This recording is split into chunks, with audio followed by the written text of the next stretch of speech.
Welcome, class of 24. Welcome to a great profession. Join us. Join us. Hey, come join us. Join us. Join us.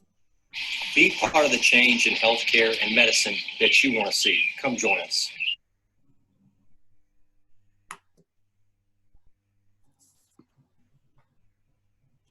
All right, hello and welcome, College of Medicine Class of 2024. My name is Robert Frederick, and I am a third-year medical student, and I'm thrilled to be talking to you all tonight, even if it is through a tiny camera on my laptop. But although this isn't ideal, just keep reminding yourself that you finally made it to medical school, and now you're only 4 years away from being the next McDreamy or Meredith Gray or whoever else you want to be. So you're probably wondering what this webinar is about or what Money in Medicine is about. So it's a group created by myself and the Memphis Medical Society for medical students who are interested in learning more about personal finance and how to create wealth in addition to your future income. So we like to focus on topics specific to medical students. With that being said, we are all kind of broke at the moment because we are students, we're in debt, but we focus on how to plan to make the most of that future income that I was talking about. So when I said that Memphis Medical Society and I created this group, I really was talking about Clint Cummins. He's the CEO of Memphis Medical Society, and he's going to give you all a quick intro of what MMS is all about. All right, thanks, Robert, and sorry for that slight delay in getting started, everybody. Robert just tried to describe me as brilliant, and if that were true, we would have started at about 6:01 instead of 6:13, so thanks for bearing with us. I'm Clint Cummins, CEO of the Memphis Medical Society. A couple of housekeeping notes before we get started. The Q&A feature of Zoom, please use that throughout the webinar. Feel free to throw your questions up. They don't have to be financial related. They can be, but if it's more about what it's like to be in medical school, what it's like to live in Memphis, you can post questions in that vein as well. We've got tons of experts on the call today, whether they're medical society staff, financial experts, UT staff, UT medical students, our president of the medical society. We've got a ton of people here, both on the webinar and in the future to help you get the resources you need. The webinar is going to be recorded. We're going to send the link out by YouTube link as soon as we can. So if you want to watch it again, you're welcome to, or if you want to share it with some of your colleagues, you can do that as well. A couple of things about the Medical Society. Our simple job at Memphis Medical Society is to make a physician's life better, whether that's at home or in the practice. And you guys are still 4 years out from beginning your medical careers, but we're here to help you from day one. And you know, one of the things that we've added along the way has been this Money in Medicine initiative. We want you to have this type of education as early in your career as you can have it. We're actually talking as we were prepping for this webinar about moving it up until the month of May next year so that you can have this information just as early as possible. Memphis Medical Society was really created as an advocacy organization, and that has always been the core piece of our mission. We've been fortunate to be able to add programs like Money in Medicine over the years, but through our partnership with the Tennessee Medical Association, advocacy is and will continue to be our top priority. There's an old saying out there that if you're not at the table, you're on the menu. And joining organizations like Memphis Medical Society is a way to make sure that you're at the table and not on the menu in your medical career. Just simply practicing medicine or doing research or whatever you choose to do in your career is not enough. You got to be involved in organized medicine if you want to make a difference and help things evolve. With that regard, some of you have already joined the organization online. I think you did it through the TMA website. There were some scholarships given out over the summer. That's great. You're a member of the Medical Society and TMA if you did that at no charge to you. We also have a partnership with the AMA, the American Medical Association, that does have a cost to it. It's $100 for the entire length of your student career, 4 years. And with that comes the Step 1 study guide, which I think is worth more than $100. So it's a great value in your membership. And I know a lot of our medical students have been able to enjoy some national events through the AMA and some national resources while they've been in school as well. So the link for joining that is on the screen, and we'll also put it in the chat box throughout the presentation tonight. The next person I want to introduce is the 2020 president of the Memphis Medical Society, Dr. Danielle Hassel. Dr. Hassel's been in Memphis since 2008. She is originally from Birmingham, Alabama. She graduated Jackson State University and did her medical training at the University of South Alabama College of Medicine. She completed a residency at University of Arkansas for medical sciences, where she also served as chief resident. She is now the chief physician and medical director of the spinal cord injury program at the Memphis VA Medical Center, where she leads the care of over 1,000 paralyzed veterans. Really cool job, and we're really grateful that Dr. Hassel shares her leadership with our organization. She's a strong advocate for organized medicine. She's been on our board of directors since 2013. She served as a young physician delegate for the Tennessee Medical Association. And she's a past president and board member of the Bluff City Medical Society, which is a partner organization of ours who is dedicated to advancing African-American physicians in our community. You'll learn more about that organization as you get acquainted in Memphis. She's also a regular attendee at our annual Day on the Hill, where we bus, I don't know, anywhere from 50 to 60 physicians up to Nashville every year in their white coats. We join about 250 other physicians from throughout the state, and she's always there making her voice heard in Nashville. So Dr. Hassel, I'll turn it over to you. Thanks, Clint. Glad to be here tonight and have the opportunity to share with you all. First of all, welcome to those who are from Memphis or new to Memphis. We're glad to have you. I would just like to emphasize what Clint mentioned about organized medicine. When I moved to Memphis, one of the first things I did was to seek out the local medical organization and group. I sought to network with other physicians, and then I realized that the Memphis Medical Society was much more than just networking. I realized that it's an opportunity to grow and to really have an impact on medicine. When I was in medical school and even in residency, I had no idea what organized medicine was and what it could do for our society. We hope that you will join the organization and begin to learn very early on how what you do outside of a clinic or a hospital can affect our community. The laws that are being made for healthcare, laws that affect physicians, that affect patients.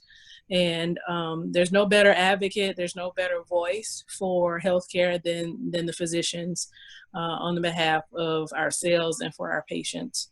So I just strongly encourage you all to take advantage of potential free membership. And again, to begin learning what the organization does and how it operates, so that once you're out in practice, and even before out in practice, you can start to see how physicians in our community are molding how healthcare moves forward. So again, welcome to you all. All right. Thank you, Dr. Hassel. And thank you again for your leadership of our organization.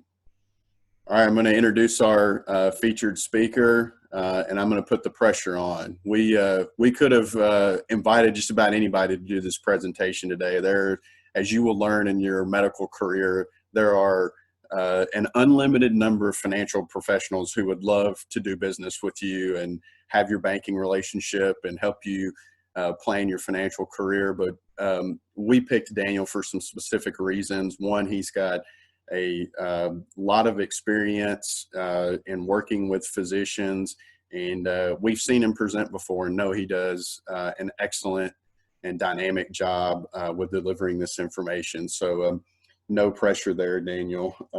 Daniel is a certified financial planner. He's the president of Burke Financial Group, a company that specializes in working with physicians across the country. He's been in the financial sector since 2009.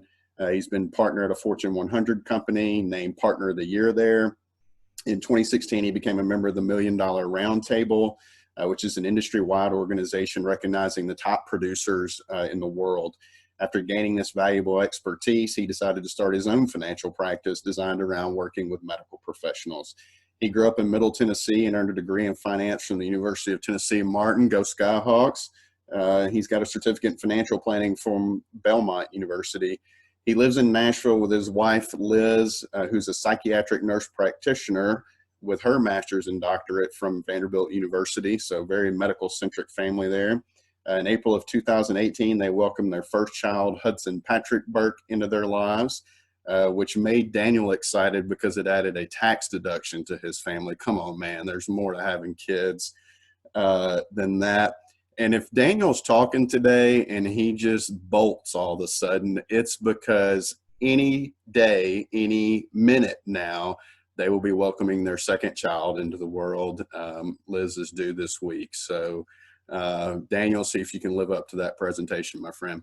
No pressure, no pressure. Well, thank you guys. I'm honored to be on this meeting call, or whatever you want to call this now. You know, this is the new normal that we're all having to deal with. So we'll make do with what we can right now. I know I had the opportunity to speak with the medical students in the fall of last year, and then also in the spring of this year before life changed for everyone with COVID-19. So what we're going to do today is I'm going to try to streamline this as quickly as possible for a couple reasons. Number one, it's Monday. Number two, it's 6:23 our time, and you guys have other things to do throughout the day or throughout the evening. And then also number four, it's finance.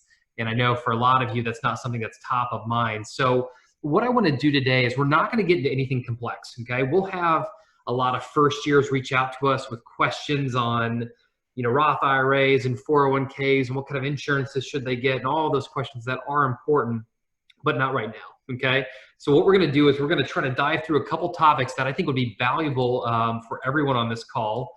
And then what we're going to do is open it up for questions if you guys have some, but more specifically, I think everyone on this call will get the most benefit from that is hearing from Madison and Robert. Those are our two subject matter experts in medical school right now, and they'll share with you, and I've had the chance to speak with both of them. They'll share with you, you know, things they wish they would have done differently, specific to, you know, loans, specific to things in Memphis. And so I think that will be very practical for you guys as you're trying to navigate these uncharted waters going forward. So when we look at money and thinking about finances, okay, again, this is not something that's super fun to talk about or think about, but if we don't start concentrating and thinking about what we're going to do with those funds that we earn from being a physician, then we're not going to be able to diligently be able to accomplish long-term goals, provide for our family, and those types of things. So even though you might say, Daniel, I got into medicine so I didn't have to think about money, well, I hate to break it to you, that's not the case, okay? We've got to make sure that we're a good steward. So what we always try to do when we think through finances is following a process rather than thinking about specific products. Okay, so the first bottom piece of this pyramid, it's what we consider the foundation. That's really all we're going to talk about today. We're not going to get into anything on wealth accumulation or distribution. Those are all topics that we can discuss down the road, and I think we will hit at different times in our relationship. But more specifically, we're going to talk about how to properly use funds. Now, I know everyone on this call has an undergrad degree, and if you don't, that's amazing because I don't know how you got in. But everyone on this call's got an undergrad degree. We've all had to deal with maybe taking out student loans, or maybe we had full ride scholarships, or family helped us out. But not everyone had to, you know, take out money to live off. Okay. And so we're going to get into a little bit more about how to manage those finances and how to properly approach it and to think through things. Because I'll tell you this, the first semester of medical school is the hardest one to budget for multiple reasons. Number one, you don't know what true living expenses are going to be like in Memphis. Number two, maybe this is your first time taking out loans. Maybe undergrad was covered through those other sources. And then number three, there's just so much uncertainty on how am I going to manage my time. And so I don't know how much discretionary funds I'm going to have, you know, to spend, to travel, to hang out with friends, all those types of things. So the first thing that we look at when it comes to budgeting is we really have to break finances down into two main categories, okay? The first category that we have to break it down to is what we consider the fixed expenses, okay? Those are gonna be things that will not change month to month. That could be rent, it could be insurance, could be auto loans, could be an array of different things, okay? Now, one thing, and I heard Robert talk about this a second ago as we were kind of prepping for this call, is a lot of first-year medical students will say, you know what, I've got to be in this prime area close to, you know, the medical school or close to a hospital, and I've got to get an apartment on my own. And what they find is, you know what, their apartment costs $1,500 to $2,000. Whereas if they would consider networking a little bit and trying to find a roommate or two or three, you know, they could really drive down those fixed costs on a monthly or annual basis. Okay, so that's number one, fixed costs. Number two is we've got the variable expenses. This is this killer. Okay, for some of you, the silent killer. Those are things like groceries, entertainment, meals outside the home, utilities, travel. They are going to fluctuate month to month. Okay, these are things that you know, but we've got to be very conscientious of these. Okay, biggest one that gets most of the people that we see in medical school is going to be the entertainment and meals outside the home. Okay, you're very, very busy, and you know, especially with today's world where you can get, you know, pretty much any restaurant you want delivered directly to your doorstep. That adds up very quickly. So we have to be conscientious of those. Okay. So looking down at that, some budgeting tools that we find that work very, very well for medical students. Old school way of doing it, which still works, and if your mind works that way, is just simply using an Excel budget or an Excel spreadsheet. Okay, it's not the way I would recommend because there's so many phenomenal tools out there that we can not only track our expenses on a daily basis, but they can come directly to our phone, our cell phones, and so we can be up to date and linked to our bank accounts and credit card statements. Okay, the first one that we look at that we use frequently with clients is you need a budget. Okay. I don't love the name. It sounds a little demeaning, but it's a great name in general, just from most of us need a budget of some kind, okay? It's not that we don't have an idea that, you know, we need to follow a budget. It's just that it gets out of hand. We get busy. Life gets crazy and strenuous, or we're traveling more than normal. And so you need a budget is just a great tool that you can go in and enter what your budget estimates are for groceries, utilities, rent, all those things, and it will track it on a daily basis, and you'll get notifications and alert along the way. Just kind of a side note, for us, people that are typically a little bit more analytical seem to gravitate more towards you need a budget, okay? People that are a little bit more visual seem to gravitate a little bit more towards mint.com, okay? Both of those are phenomenal. Mint is actually an extension now of Intuit, which is a very big accounting software that's out there in the marketplace today. But you can just see both of these will track on a daily basis to see, hey, you know what? You've got $400 a month set aside for groceries or $400 set aside for eating out or getting drinks with friends. And you're getting really darn close to that, you know, and there's still 10, 15 days left on the end of the month. And so you now know, ooh, I need to dial this thing back a little bit, because if we don't follow a budget, and budgeting is not fun, but if we don't follow a budget, what's going to happen is you're going to be reaching out to financial aid going, oh, I need more money. You know, I'm running low, or I've spent too much funds. And that's the last thing that you want to do, because if you get more money from financial aid, which is what they're there for, okay, guess what? That's going to come with interest and strings attached on the back end. So we want to try to minimize that amount as much as possible. Getting down to student loans versus budgeting, okay? These are some very rough figures. Now, here's my disclaimer, okay? Number one, student aid has actually done a great job and is working, our financial aid is working through reducing out-of-state tuition, okay, which is unheard of. That never happens in a university setting. So kudos to them. Number two, I wanted to use very round numbers in this discussion. So please do not go to financial aid and say, well, that financial guy on the call said this is what the costs were, because it's going to be slightly different than what I'm showing you. These are just hypothetical examples, okay? So the first option we look at is, let's say a student borrowed $65,000 and the cost of the tuition, okay, and this is not going to be room and board. Let's just say tuition, fees, all those other things that come with the university, it would be $45,000 as a hypothetical, okay? That would leave you with $20,000 left over on your loans after paying the university for living expenses, okay? And this is talking in a semester, so a 6-month period, okay? Then let's say we had $70,000 that we took out on student loans. Same fixed expenses would give you with $25,000 of excess funds for living expenses. And on the final one, let's say you borrowed $75,000. Okay, whether or not you can even borrow that, that's not the discussion for today. These are just round numbers to give us an example. Okay, so that's number one. Then number two, what we have to do is we have to take, for example, on option one, the $20,000, which is for living expenses, if we divide that number by 6, which would be half of the year, that would give you $3,333 per month to live off, okay? If you had $25,000 of excess funds, that would give you $4,166 per month. And if you had $30,000, that would give you $5,000 per month. Okay, remember, all those figures are not annualized. They're over a 6-month period. Now we use simple examples of, let's say rent was $1,000, utilities was $200, groceries, so on and so forth. You can see at the end of each month, these are the excess figures that you should have, okay?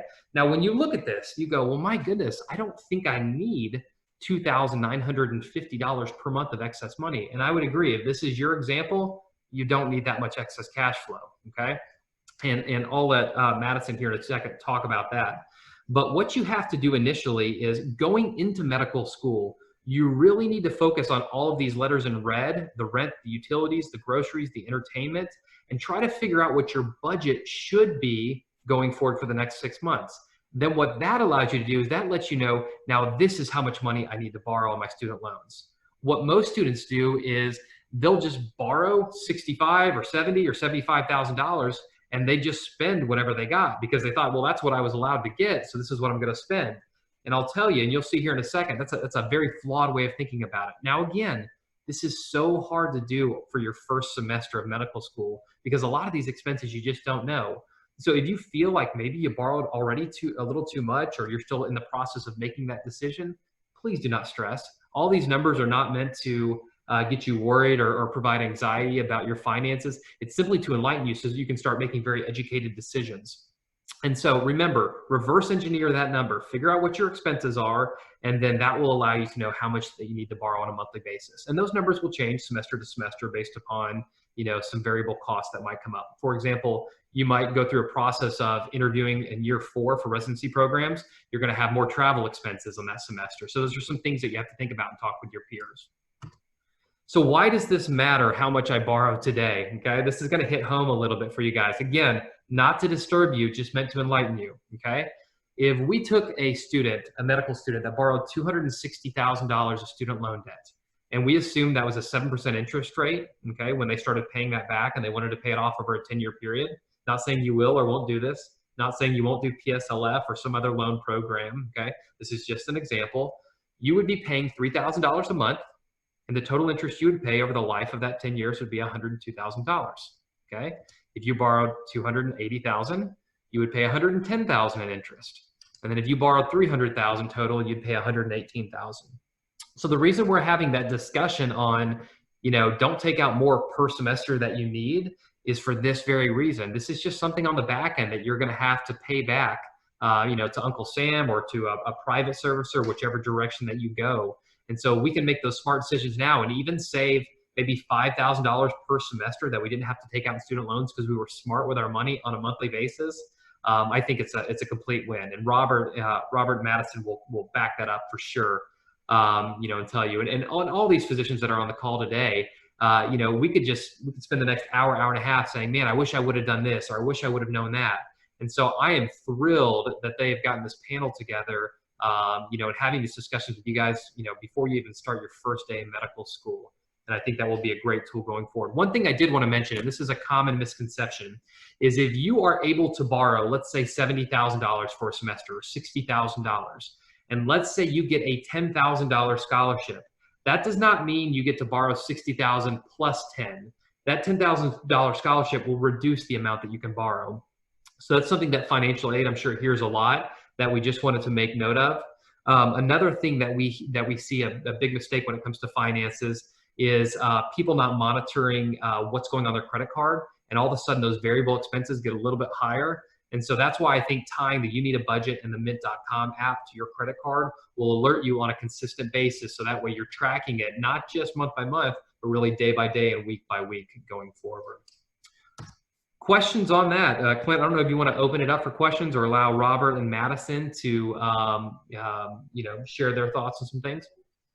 Yeah, I'll chime in and say, You Need a Budget is a tool that I use. And I know there are some people that come to school with a spouse or a close girlfriend, boyfriend or whatever. And those are good tools to use in those relationships too. They can also be they can also present opportunities to check each other's expenses. Like, oh, you went out and had 5 drinks last night. I thought you only had a couple. So hopefully they're only silly conversations like that. But those are good tools that serve you well into your life. So Yeah. Robert and Madison, I'm going to turn it over to you guys. Is there any kind of practical stuff you guys want to throw in, whether it's financial related or not? Madison, you can go first since you had that good example of loans. Yeah, so hey everybody, my name is Madison Hall. I'm also a third-year medical student with Robert. I just want to take a quick minute to say congratulations to you all for your acceptance to medical school. I know right now with the pandemic and Zoom times that a lot of this is feeling very unceremonious, kind of entrance into a huge milestone in your life. But I just want to say congrats, and that we're all really proud that you're joining. But yeah, as somebody who wasn't too far off in the distant future from where you all are now, it's one also a huge credit that you all are even listening into this call and beginning to think about this before starting medical school. That's really important. I think just like Daniel said, the hardest part is creating a budget. And that's something that I personally struggled with a little bit. I had taken 2 gap years after medical school. And during that time, I hadn't formally really created a budget. I was making money. And so I was spending that money, and I wasn't, kind of thinking about, how much needed to go in each category. And I remember them encouraging that to us. And so when it came time to begin taking out loans, and realizing that here's a huge, lump sum that I could take out, and how much did I really need? It's a tough decision. So I would just, while you all have this time right now before starting medical school, before things kind of get crazy with studies, taking some time now to, set a few hours aside and maybe start looking at some of your transactions from the last, several months of if you have been living independently, and kind of looking at some cost of living things in terms of rent and in Memphis, and getting a sense of that will pay off in the long run. And also to, getting to know what all you can do with the financial aid department is really helpful. There's a lot of ins and outs that you kind of have to learn as you go along the way. But, if you take too little out, you can always take more money out and work with them for that. So just kind of becoming financially literate as it applies to on campus with the financial aid department will also really pay off too, while you all have this time off, or, some time before starting medical school, before things get crazy. But yeah, that's my biggest piece of advice is that, one, kudos that you're thinking about this early, and just be proactive with it for sure.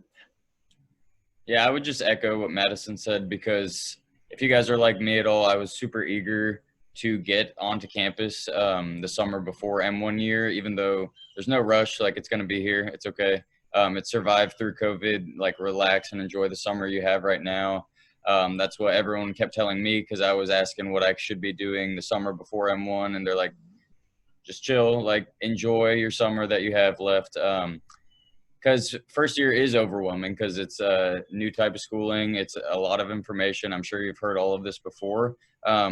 But just echoing what Madison said, just use this time to kind of study what you've been spending, maybe test out the different budgeting tools, maybe ask mom and dad if they have any extra money, maybe find some couch coins laying around. I don't know. But yeah, those are the main things that you guys should be doing financial related this summer before M1. And like I said, first year does get overwhelming. We can touch more on that in a little bit if you want. But the main thing is that it's overwhelming to everyone, and it's not just you, and you're going to get through it. Just take it day by day. And that's what everyone told me. Just get better every day and you'll be fine. So I know you got a couple months before school starts, but just wanted to give you that preface.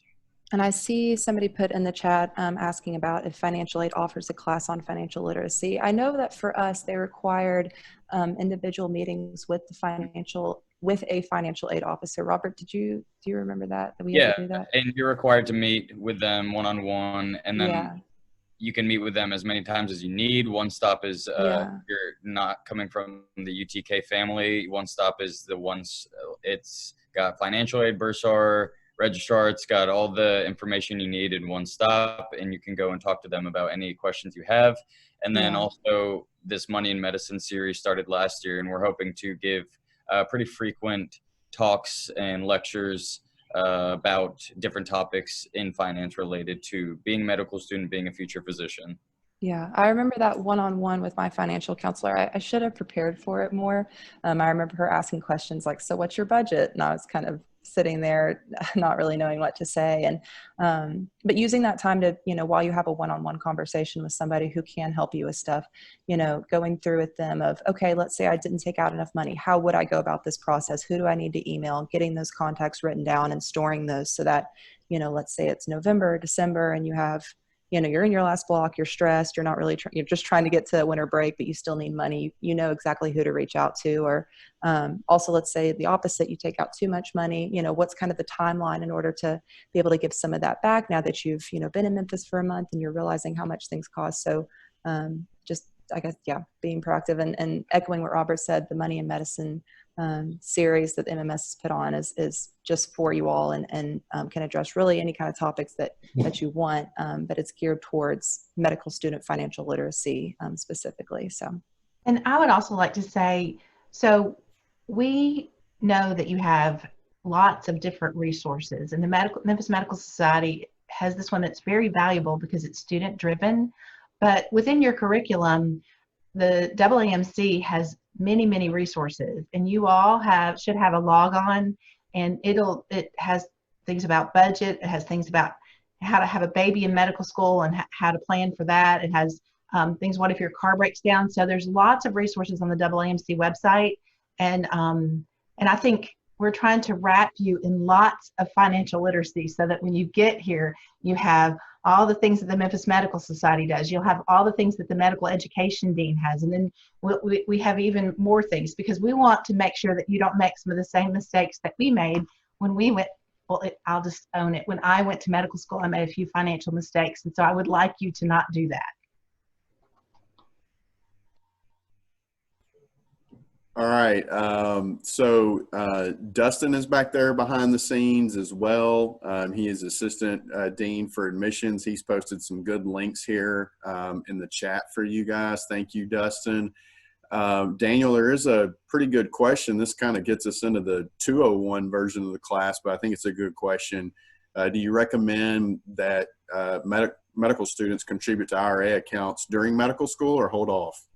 Yeah, well, I mean, that's a great question. Great. I mean, if you are able to save in medical school, I mean, amazing. Okay, amazing. And maybe you can do that because maybe it's full scholarship, maybe family's helping out, or you saved funds to go. I mean, it could be an array of different things. So number one, if you can save, that's awesome. I always say medical school and residency is all about survival and not thriving. Okay, if you can thrive during that time, the more the merrier. But medical school is a little bit difficult from an IRA standpoint because it's supposed to be earned income. And as a medical student, you typically don't have any earned income, and the income that you bring in is going to be, through student loans, and it's not even income, but the money that you bring in is through student loans. So that would be a nuance that you'd have to work through. If you don't have any earned income, it might be difficult, but you could save in an investment account or, savings account or whatever else you wanted to do. So I don't know if that answers it or not, but if you can save, great. I just don't know if an IRA is going to be applicable in medical school without earned income. We answered some of the other questions in the Q&A. One that came through was other online financial tools other than you need a budget. We reiterated Mint. I know that some banks also offer it to their customers, either through their online portal or perhaps through some other way. Daniel, any others out there, or Madison or Robert, any that you're using? I mean, there's so many good physician blogs. Something I mentioned, or that Clint that you mentioned leading up to this, guys. There are a million people that do what I do, which is financial, planning, and there's a million people that want to work with physicians, and there's a million resources. So there's all this stuff out there. What you have to understand is, there's some good information and there's some not good information. Okay, and I'm not here to tell you which one's good or which not today, but do a good job of just trying to digest it slowly. Your focus is medical school. It is not to become a financial expert in medical school. Okay, you can become a financial expert later on down the road if you want. But it's also to dip your toe in the water a little bit, so that way you can be a good steward of that hopefully high income that you're going to be earning, you know, post residency or post fellowship. But white coat investor, you know, talking to your peers, attending financial presentations. I mean, all those are just great places to start, to just kind of start getting a feel for what's out there. The next one's pretty specific, Daniel. How would you recommend spending $15,000 of earned money in light of $165,000 in student loans each year? Should that $15,000 be maxed out personal Roth accounts? So a Roth IRA, yeah. Roth IRA, you can put in $6,000 a year if you're under the age of 50. Okay, so it'd be difficult to max that out, but maybe you could do it for yourself or your spouse if you had some earned income. You do spouse IRA, so that'd be $12,000 collectively. You know, what it really comes down to is if you've got student loan debt, it's kind of that whole discussion of, does it make sense to invest those funds, or does it make sense to, you know, pay down some debt? So my question to you, and this is not something you can answer on the chat today, is, you know, what is that interest rate at? Are we sitting at a 7% interest rate on some kind of federal unsubsidized loan?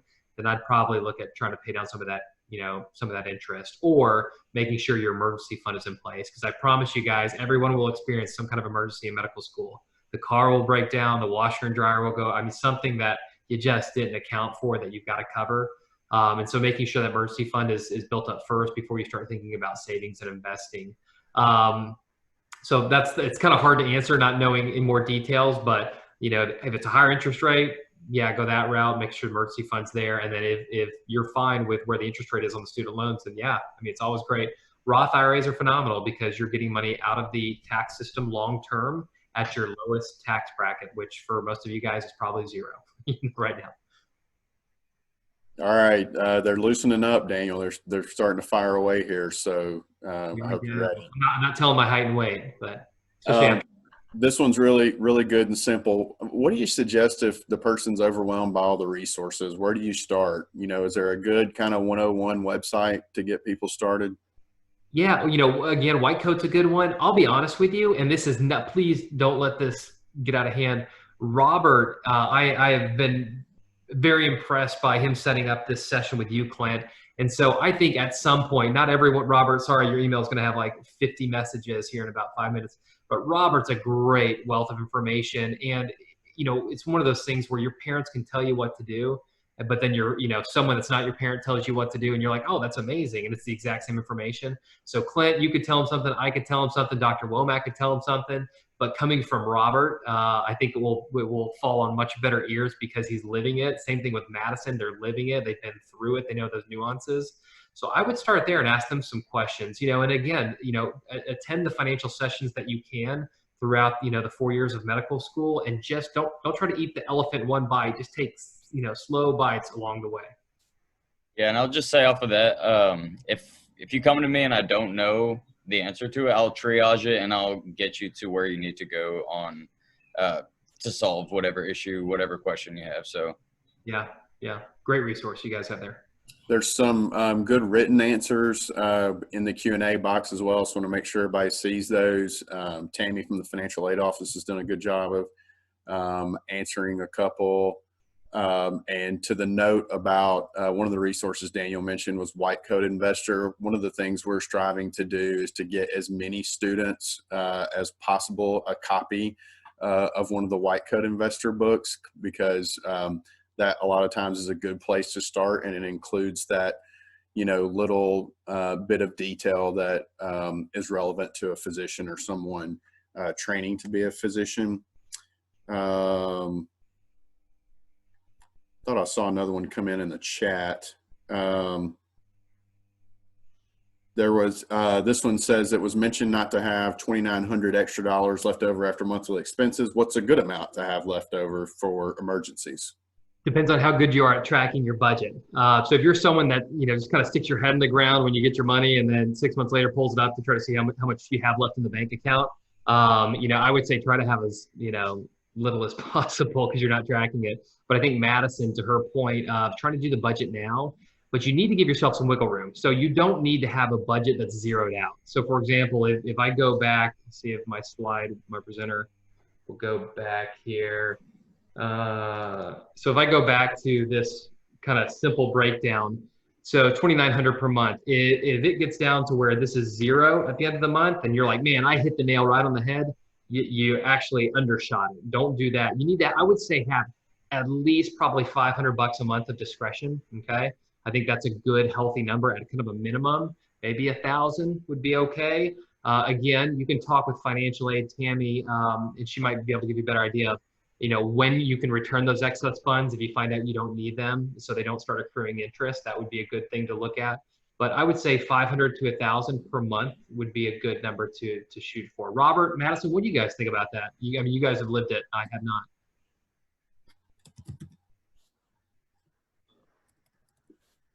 That is a good question. I definitely think it depends on how much you know yourself and how much you need to survive on. If you know that much, like say you eat out a lot and you need extra money on the side to do stuff like that, or you spend money randomly, then you may need a little extra more. But definitely, I think knowing yourself, knowing how much you need and how much you like having around could definitely help starting. Mm-hmm.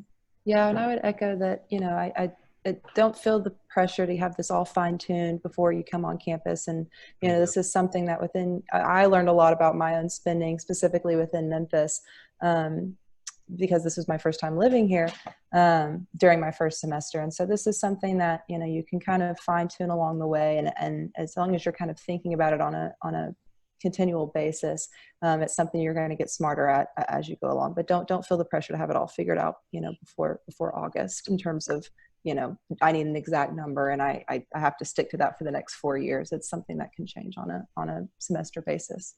If from what I see of medical students, okay, I would rather see the participants on this call be very tight with their money for the first year or two. And err on the side of caution, because what happens is not only are you better at money, hopefully, as time goes on, but number two, you just get really tired in medical school. Okay. And so on that last year, if you're doing residency interviews and other things that you're just having to spend more money on, that's the time where I'd rather you spend a little bit more money. So be conservative on the front end when you're not sure what the expenses are. And then you can be a little bit looser on the back end when you have a better idea of money flow, rather than the opposite. Some people go crazy and eat out a lot because, they're away from home, and then they just build poor habits on the front end. So everything you're doing, it's just like exercising. You're building habits and muscles, that will take you into residency and fellowship. It's just easier to not owe so much when you get out. So if you think about it, if you try not to buy that Starbucks every day, it's probably a good thing, because you'll have to pay interest on it and it'll cost a lot more in 5 years. Yeah. And you could probably calculate that for you though. And we have physicians that are in their late 40s, early 50s that are still dealing with student loans. Okay. And then we have a medical professional, the most recent one, paid off $380,000 of student loan debt in 11 months. So just to show you the extremes of where you could be, okay, anywhere on those two extremes, I would encourage you, paying them off sooner would probably be a little bit better. A good question came in. I'm typing the answer to it, just about how we're going to share these resources and links. So we'll post the text to the chat somewhere, and I'm not sure we can do that in the YouTube link, but either way, we'll have that shared either through our website or through the same link that we post the video. We'll make sure that's easy to access for you guys. Another question coming in. If you have a scholarship with X amount, can you use the rest of the money from the federal unsubsidized loan for living expenses, or is that mostly for school expenses? Maybe Tammy, that might be a question for you. Thanks, Clint. Absolutely. Yeah. So the cost of attendance includes not only those direct school expenses that you'll owe to UTHSC, but it also includes an allowance for your variable expenses that we talked about. So those living expenses, your room and board, your transportation, those miscellaneous expenses.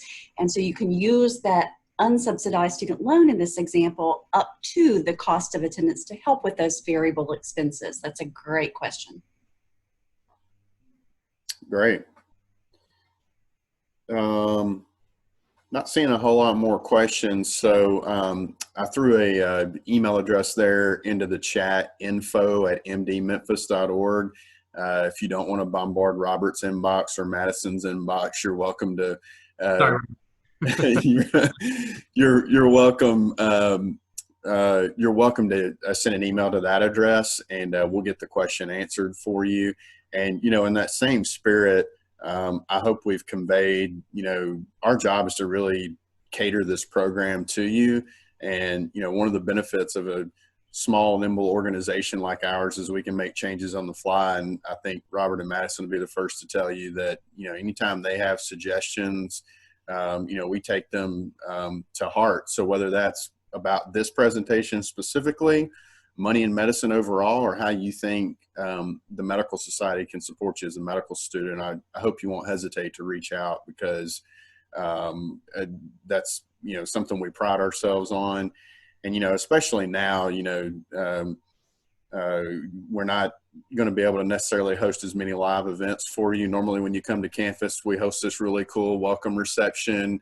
Everybody's there. We're at the Dixon Art Gallery in town, so we're not going to be able to host that event this year. So we'll have to invite you back to next year's event and just do 2 classes at once. But in the absence of those events, we want to hear from you about how we can better support you throughout the year.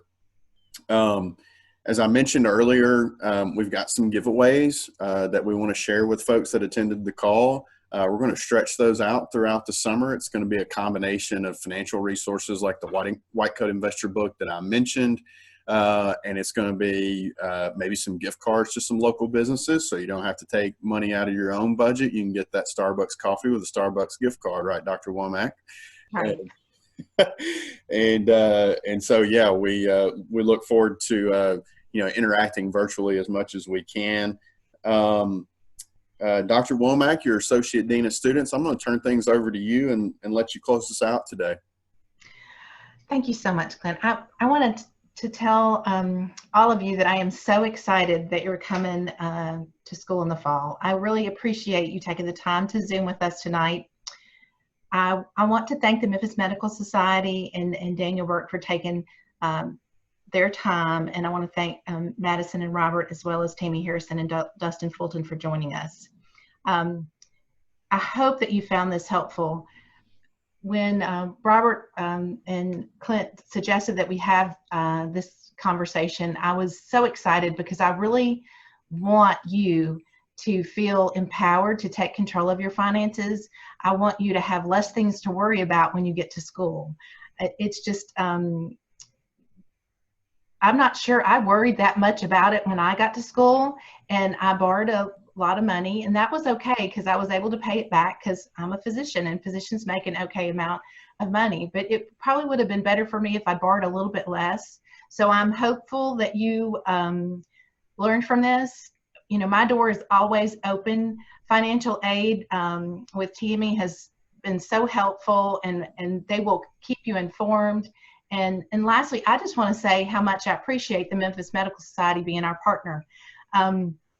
I love being a board member. I love going to TMA Day on the Hill. I love going to educate our legislators about things like how we can prevent opioid addiction and opioid death from overprescribing. And so those are some of the things that I've really appreciated doing with the TMA and the Memphis Medical Society as partners together. So the Memphis Medical Society takes a bus up to the TMA Day on the Hill, and we have such a great time. So if that's something that you're interested in, please let me know when you get to school, because it's one of the things that I really enjoy. So again, thank you, thank you, thank you. We're excited you're coming, and we hope that you'll reach out when you need us.